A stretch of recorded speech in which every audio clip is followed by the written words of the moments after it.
Good morning and greetings from the Tibetan colony of New Delhi.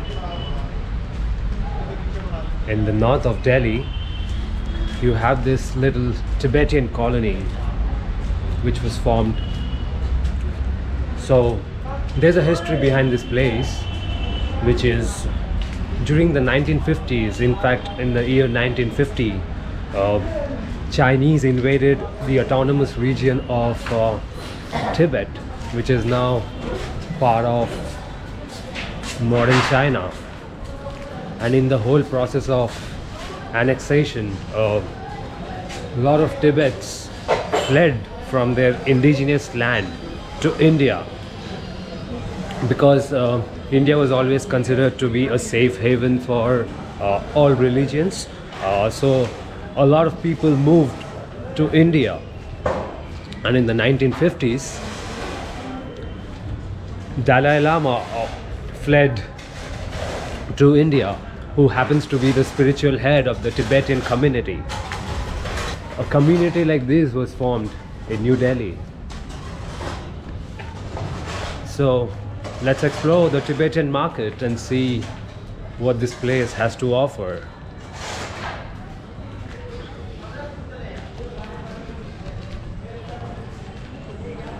We have fancy little coffee shops with healthy drinks, place I would probably visit.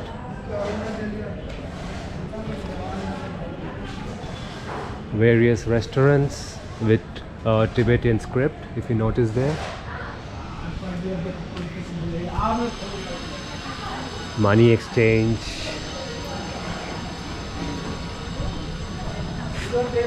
Stores where you could buy your souvenirs. Small little dog.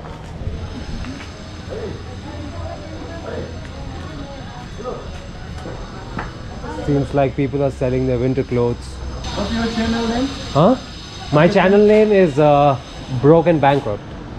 Broky? Broke and Bankrupt.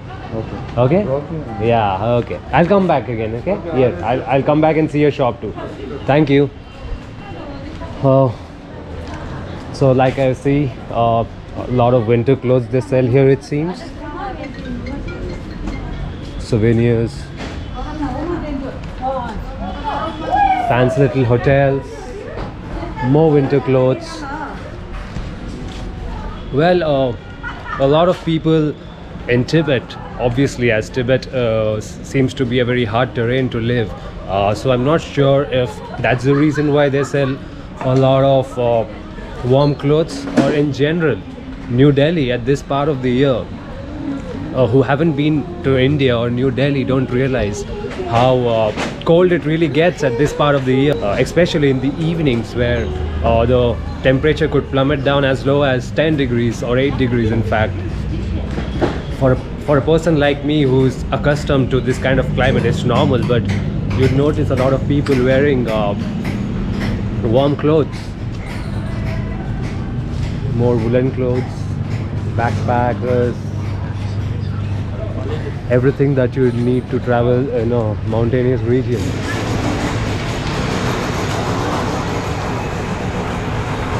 Well, as I was saying, the spiritual head of Tibet, who happens to be Dalai Lama, he fled in the year 1959, and during the whole process, a lot of people fled to India.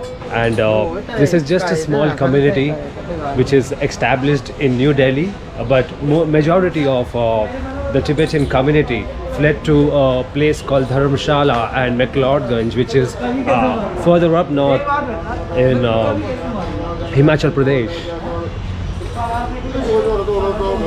You see the priest doing his daily prayers.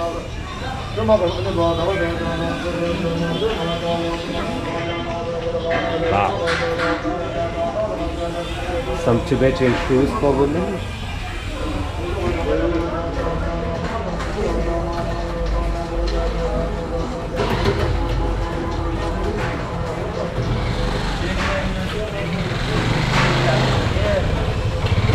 Fancy little place, isn't it? Unlike the other part of Delhi, this place seems to be more calmer. Well, this is unlike any place I've seen in New Delhi.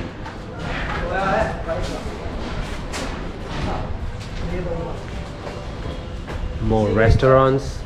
Seems like I've been here too early. Yeah, it does seems like I've been here too early. It's about 10 o'clock, which is not really that early, but maybe for New Delhi standards, it could be way too early. We have some Tibetan prayer flags.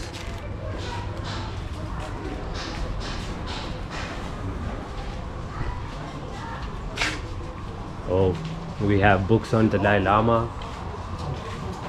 Oh, let's see if we can find a book where we can learn some Tibetan phrases. Yeah, New Tibetan English Dictionary. Yeah, I found one. Speak Tibetan. That would be interesting to learn some Tibetan proverbs. Well, unfortunately the shop is closed. Let's walk around and carry on and see what we can find here. A lot of restaurants selling their staple breakfasts. People opening up their shops early in the morning.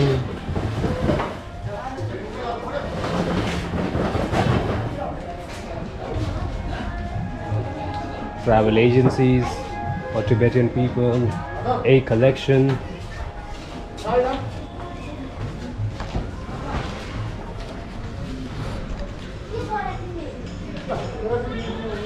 Calm coffee shops.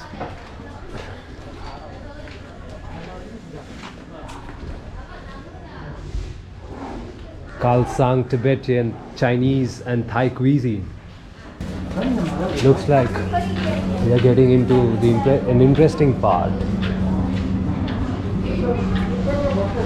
Well, this is where the Tibetan market opens up.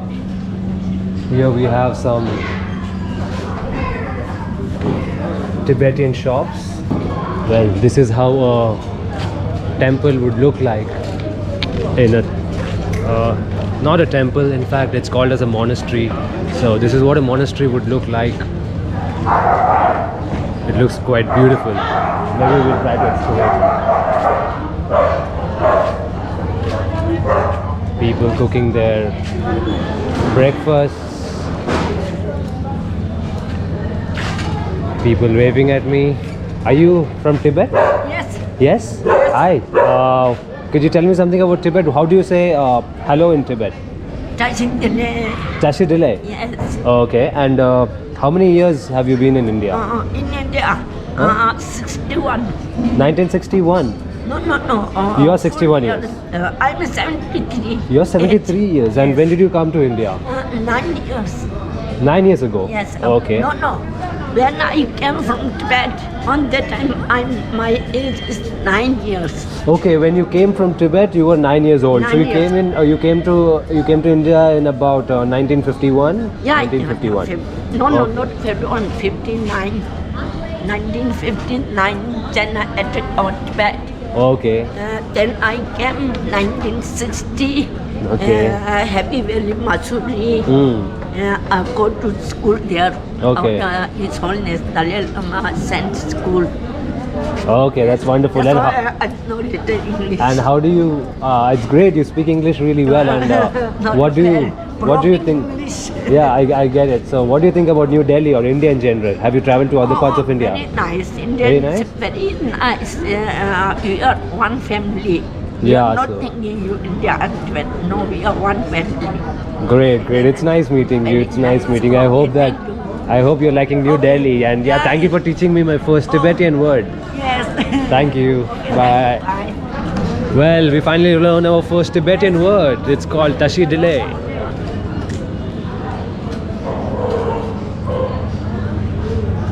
Well, let's see what this place have got inside. Yeah, look at these candles. Beautiful, aren't they? And here we have the huge praying wheels.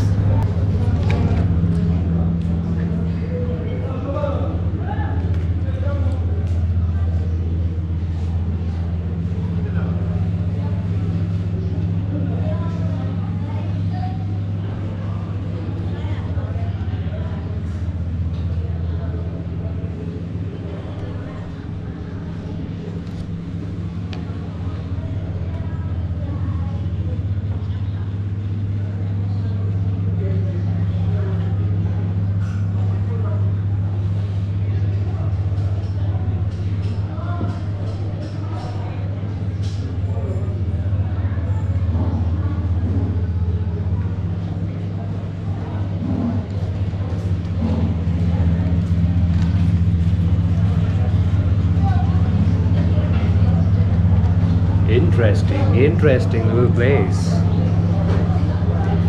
Well, let's carry around and see the other places. Well, this is the prayer wheels, and this is how religious ceremonies are performed in Tibet. So if you notice, the prayer wheel has some Tibetan proverbs, and all these are prayers. So every time you rotate the prayer wheel, your prayers are sent up to heaven. And well, yeah, that bell sound announces that my prayers have gone to heaven.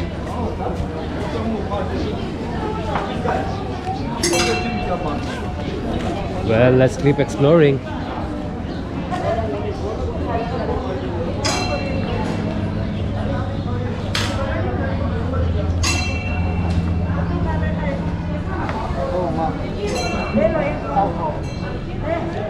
Well, we have more prayer wheels.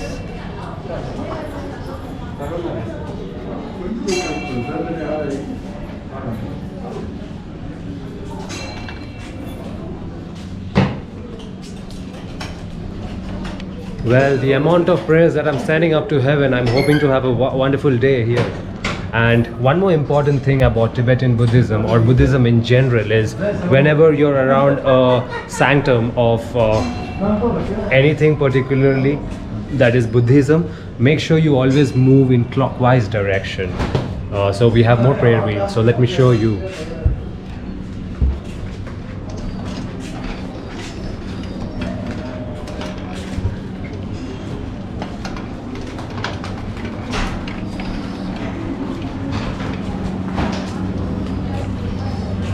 Well, let's carry around and see what we can find here. More restaurants. Oh, this is a staple Tibetan food that they have up in the north, which is Tibetan thali. I've tried most of them in Himachal Pradesh, where you have the majority of the Tibetan community. We have different kind of momos, moktuk, tentuk, chow mein, the only name that I'm familiar with. Wow, interesting place. Let's see what else you can find here.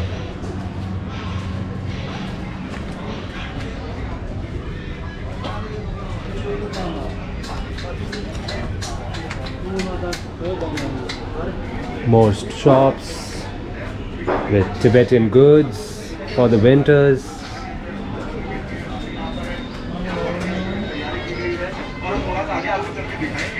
Wow, this seems like an interesting place. Hello sir, can I see your place? आपका place देख सकता हूँ मैं? Thank you. अच्छा लगा मुझे आपका जगह actually.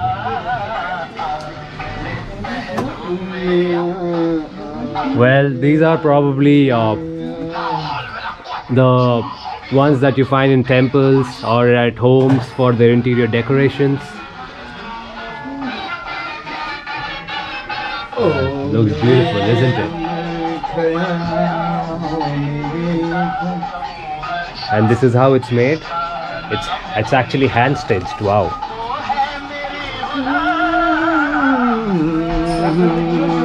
कितने साल से आप यहाँ पे काम कर रहे हो? 15-16 साल. ओह अच्छा है. मैं हैदराबाद से हूँ. हैदराबाद से. हैदराबाद में साउथ है ना, साउथ में नहीं है हैदराबाद लोग है, साउथ में नहीं, कर्नाटका में है. हाँ, कर्नाटका में ज़्यादा है, और इधर तुम्हारा एक गोवा में है, वहाँ पे ट्रू है बहुत. तुम्हारा गया में भी बहुत है. यहाँ तो यही है, ज़्यादा थोड़ा सा और है दिल्ली में और कहीं नहीं. भगवान का काम है इसका. थैंक यू भाई साहब, अच्छा दुकान है आपका. Well, isn't that interesting? Let's carry around and see what more we can find. We have some Chinese noodles.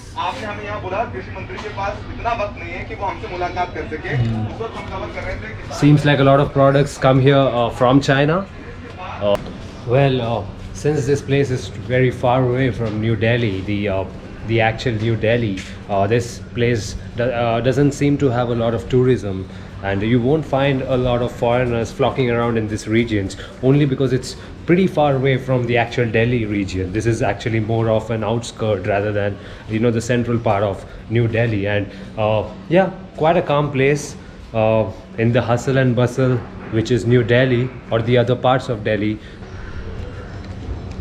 Almost every shop in this colony has picture of Dalai Lama in it.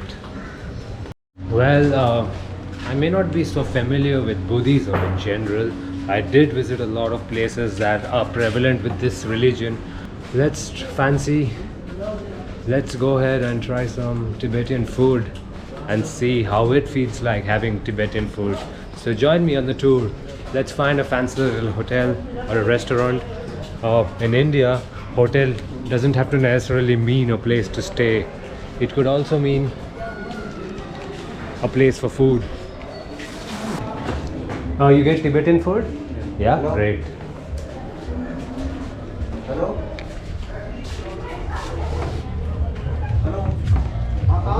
Fancy little hotel or restaurant, isn't it? Check this place out. Hello, bhai. Well, here we have the huge monastery, probably from Leh Ladakh.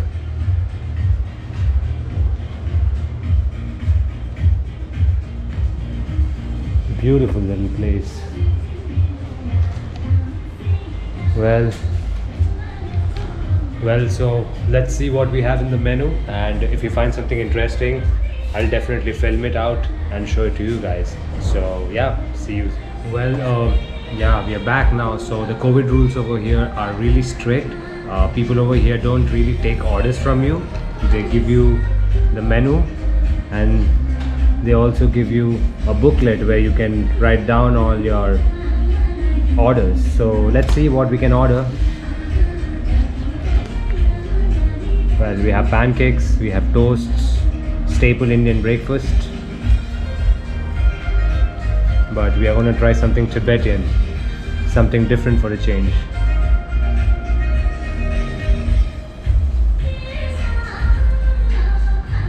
Well, momos is something that I really want to try.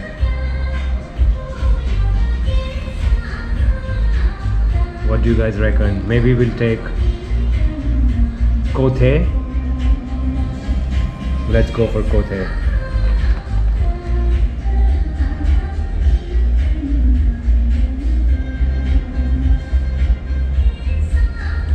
Pork.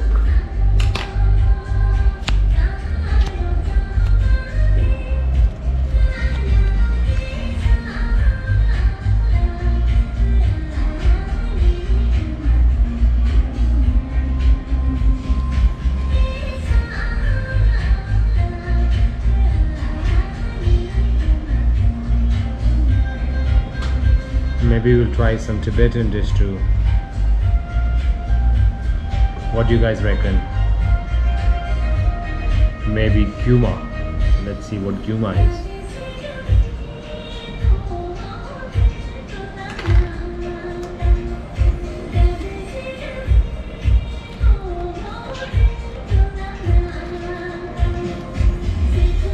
A lot of pork items and mutton. Noodles, chop suey, Indian dishes.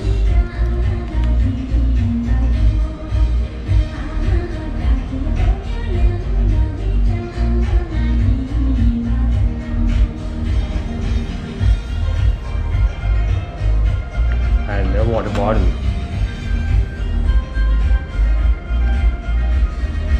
Well, I'm gonna give my order and I'll get back to you once the food is here. Well, the food has finally arrived here. Let me show you guys what I bought. We ordered gyamu, which looks like spring rolls with something inside, which I'm gonna probably taste. And this is the momo with pork inside. So why not have momo whenever you come to Delhi? It would be irresistible to not have momo after coming to Delhi. So let's tuck in and see how it tastes. So,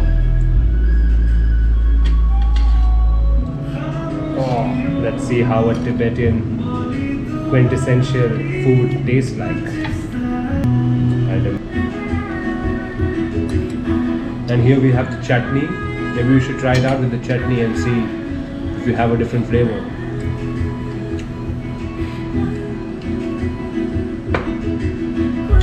So you pick up this spring chopped roll, dip it in the chutney, maybe it is chilies, not sure, and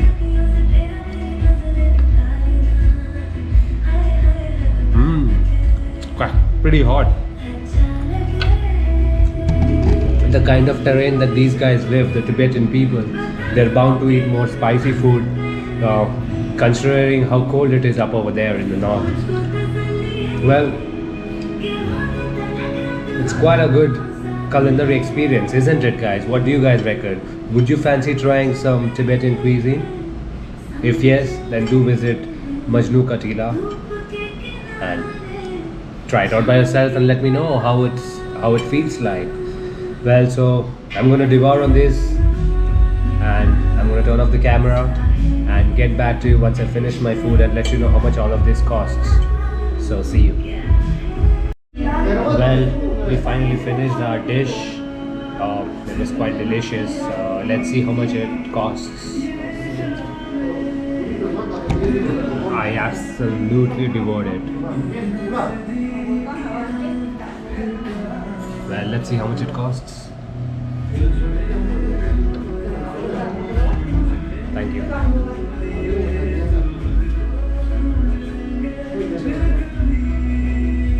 Well, it just cost about 300 bucks. It does feel like it's quite a good value for money, and yeah, I would reckon you guys come here, try out this food.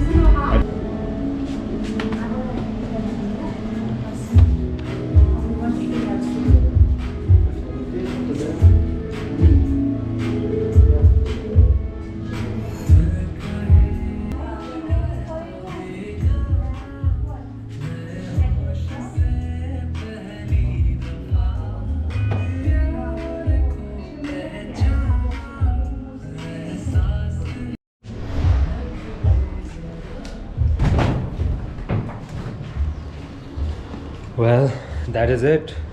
I hope you guys had a wonderful breakfast just like me.